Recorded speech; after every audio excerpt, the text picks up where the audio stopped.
What's the most overrated life experience ever?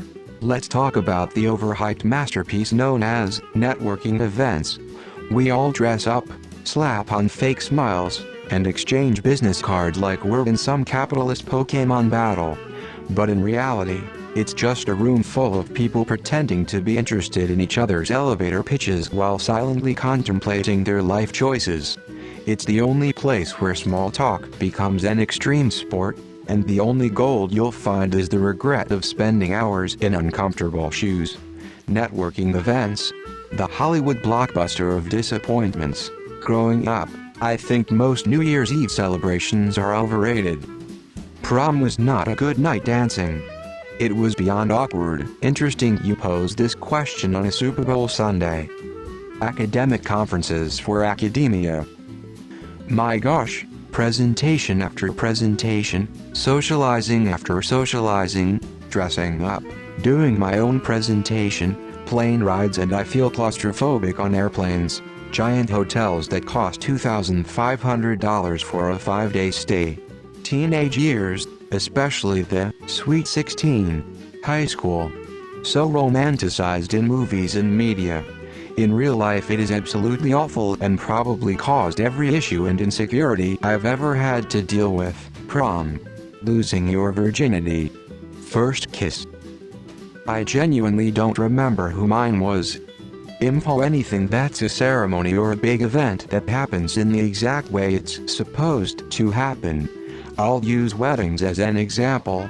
Best wedding I ever went to was in a field in the middle of nowhere. They created their own ceremony and costumes from scratch, and then the couple and their bridal party played live Celtic music and we all drank and danced until dawn. That night we could even see Aurora Borealis. And the couple was and is deeply in love with each other.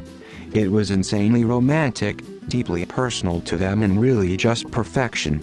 So many weddings are just following all the trends, and in the end they're not memorable and mostly just stressful. Near-death bacterial meningitis. It wasn't like the movies. I didn't suddenly get my dream life. It just went back to normal boring work and pay bills. Clubs. Music is loud, so talking or any meaningful socializing are out of the question. All you can do is bob up and down and sip overpriced drinks, and there's this heavy expectation that you should be having fun. There are some exceptions, like genre-specific clubs, but most mainstream clubs are just loud and disgusting, drenched in spilled drinks and bodily fluids. The unspoken truth is that the only thing people appreciate in clubs is getting drunk and doing drugs, and to each their own, but personally I think that looking forward to getting high and wasted is just miserable as fuck. Being a teenager. Attending music festivals. Don't get me wrong, the lineup is stellar, but the reality is an overpriced adventure in crowd navigation, questionable hygiene, and battling for a glimpse of the stage through a sea of smartphones. It's like paying to participate in a human Tetris game with a killer soundtrack. Being born, it's all downhill from there. Fireworks. They don't do a thing for me. Whiz, bang, fizz, boom. Don't give a shit. Graduation, sitting in a boiling hot room for 3 infinitely long hours of speeches and name-calling was not worth all the work and money. Pregnancy seems like one to me. Having kids.